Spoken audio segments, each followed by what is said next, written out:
நான் உன்னை சும்மா விட மாட்டேன். ஒரு கரு உருவானதுலேருந்து 5 வீக்ஸ்க்கு அப்புறம் தான் அதோட ஆர்கன்ஸ் ஃபார்ம் ஆகும். இந்த நேரத்தில் தான்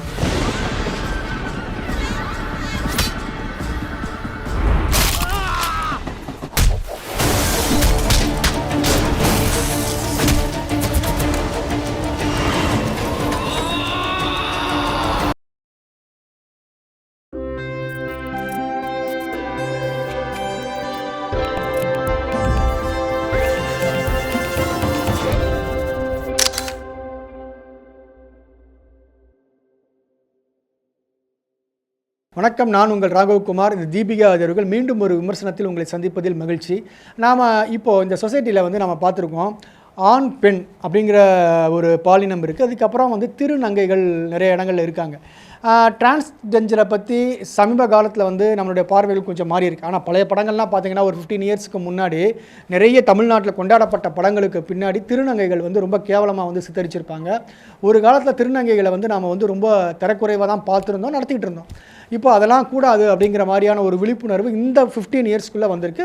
இப்போ திருநங்கைகளை வந்து நாம் பார்க்கக்கூடிய விதம் வந்து கொஞ்சம் குறைஞ்சிருக்கு. இப்போ திருநங்கைகள் வந்து நீதிபதியாக இருக்காங்க, போலீஸ் டிபார்ட்மெண்ட்டில் இருக்காங்க, பெரிய பெரிய பதவிகளில் இருக்காங்க, நிறைய இடங்களில் வெளியில் வந்து படிக்கிறாங்க. நான் ஒரு திருநங்கை அப்படிங்கிறத வந்து சொல்கிறாங்க. அதே மாதிரி நீங்கள் வந்து அப்ளிகேஷன் ஃபார்மில் வந்து நீங்கள் பார்த்தீங்கன்னா நிறைய இடங்களில் ஆண் பெண் அதுக்கப்புறம் மற்றவர்கள் அல்லது அதர்ஸ்னு போட்டிருப்பாங்க. இந்த அதர்ஸ் பற்றி, இந்த மாற்று பாலினத்தை பற்றிய ஒரு படமாக ஒரு மைய கருத்தை வச்சு வந்திருக்கு இந்த அதர்ஸ் அப்படிங்கிற ஒரு படம்.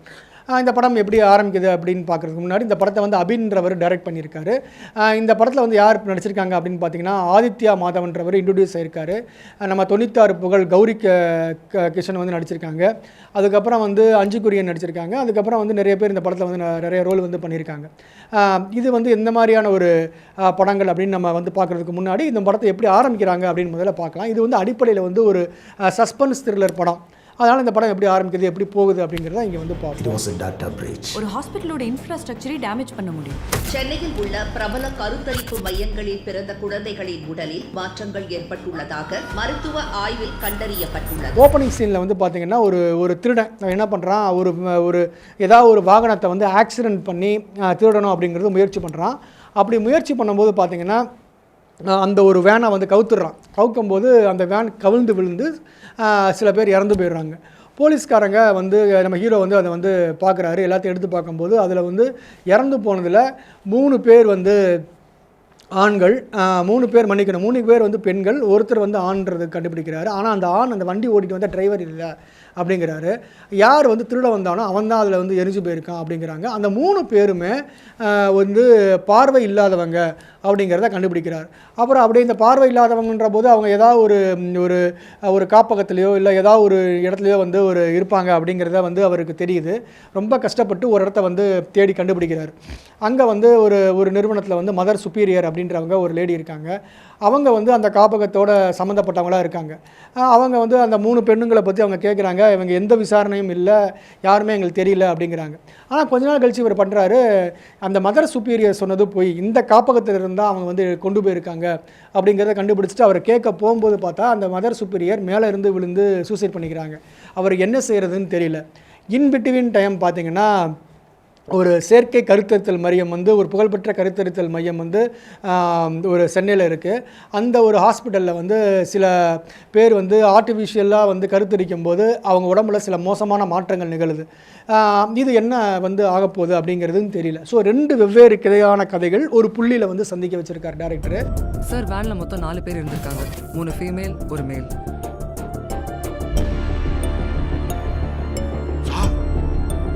மதுரவாயல் வேன் ஆக்சிடென்ட் கேஸ்ல கிண்டி கதிபரை நோக்கி அக்யூஸ்ட் வந்துட்டு இருக்கான். Send immediate backup. இந்த எடுத்துக்கிட்ட விதம் வந்து நல்லாவே இருக்குது. ஏன்னா முதல் பாதி ரொம்பவே நல்லா ட்விஸ்ட்டாக இருந்ததுன்னு சொல்லலாம். ஏன்னா வந்து அந்த முதல் ஆக்சிடென்ட் நடந்தப்போ அவங்க 3 பேரும் பார்வை இல்லாதவங்கன்னு கண்டுபிடிக்கிறதும், அதில் சில பக்கங்கள் வந்து காணாமல் போகிறதும், ஒரு ரெக்கார்டில் காணாமல் போகிறதும், இந்த மாதிரி சில விஷயங்கள் வந்து ஆங்காங்கே வந்து சில விஷயங்கள் வந்து நல்லாவே பண்ணியிருக்கார் டேரக்டர் அப்படின்னு நம்ம வந்து சொல்ல முடியுது. அதுக்கப்புறம் 2ஆம் பாதியும் ஓரளவுக்கு பரவாயில்லாமல் படம் வந்து வந்துடுது. ஆனால் இந்த படத்தினுடைய கிளைமேக்ஸ் வந்து இன்னும் கொஞ்சம் சிறப்பாக இருந்திருக்கலாமோ அப்படின்னு தோணுது. ஏன்னா கிளைமேக்ஸை நெருங்க இந்த படத்தில் வந்து கொஞ்சம் சுவாரஸ்யம் வந்து நம்ம படத்தில் குறையுது. ஏன்னா வந்து வில்லன் யாருன்னு காட்டினதுக்கப்புறம் வந்து இன்னும் நிறைய காட்சிகள் தேவையற்றதாக இருக்குது. அது ரெகுலர் படம் மாதிரி மாறிடுது. ஒரு ஆக்ஷன் படம் மாதிரி மாறுது. வில்லன் யாருன்னு காட்டினதுக்கப்புறம் வில்லனுக்கு சொல்லக்கூடிய நியாயங்கள் நம்ம ஈஸியாகவே புரிஞ்சிக்க முடியுது. அந்த விஷயத்தில் இந்த படம் வந்து கொஞ்சம் நமக்கு வந்து த்ரில்லர் அப்படிங்கிற ஒரு விஷயத்தை வேகமாக கொண்டு போயிட்டு கொஞ்சம் லேசாக பாதம் மாறிட்ட மாதிரி ஒரு ஃபீல் வருது. இருந்தாலும் இந்த படம் வந்து எடுத்துக்கிட்ட விஷயத்தை வந்து நாம் வந்து கண்டிப்பாக நம்ம வந்து பாராட்டியே ஆகணும். நம்ம நிறைய திருநங்கைகளை பற்றி தான் நீங்கள் பேசுகிறோம். திருநம்பிகள்ன்ற ஒரு இனம் இருக்குது. அதை பற்றி நாம் யாருமே கவலைப்படுவதே இல்லை. அதாவது திருநம்பிகள் யார் அப்படின்னு பார்த்தீங்கன்னா, பிறக்கும்போது பெண்ணாக பிறந்து பெண்களாகவே பிறந்து வளர வளர வளர ஹார்மோன் சேஞ்சஸ்னால் ஒரு மாறக்கூடிய ஆணை நோக்கி பயணிக்கக்கூடிய ஒரு இனம் தான் வந்து திருநம்பிகள் அப்படின்ற நம்ம சொல்கிறாங்க. திருநம்பிகளை பற்றி இந்த படம் வந்து பேசியிருக்காங்க. தொடர்ந்து பெண்கள் மாயம் தூங்கிக் கொண்டிருக்கிறதா சென்னை மாநகர போலீஸ். ஆமா, இந்த மாதிரி ரிஸ்கான ஏரியாக்குள்ள நீ வர மாட்டியா? ஃபேக் நம்பர் பிளேட் யூஸ் பண்ணியிருக்கான். கண்டிப்பாக அந்த டிரைவருக்கு ஒரு கிரிமினல் பேக்ரவுண்ட் இருக்கு. Tower location north Chennai.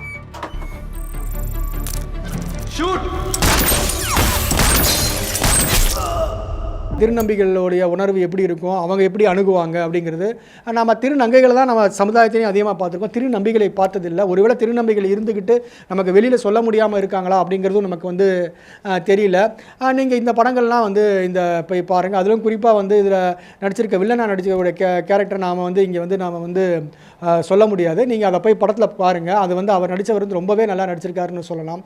அதே மாதிரி நம்ம நண்டு ஜெகனுக்கு வந்து ரொம்ப நாளைக்கு அப்புறம் ஒரு கேரக்டர் கொடுத்துருக்காங்க. அவர் நெகட்டிவ் ரோலை நல்லா பண்ணியிருக்காரு. ஆனாலும் அவர் நல்லாவே பண்ணியிருக்காருன்னு சொல்லலாம். அவர் ரொம்ப நாளைக்கு அப்புறம் ஒரு என்ட்ரி தந்திருக்காரு படத்தில்.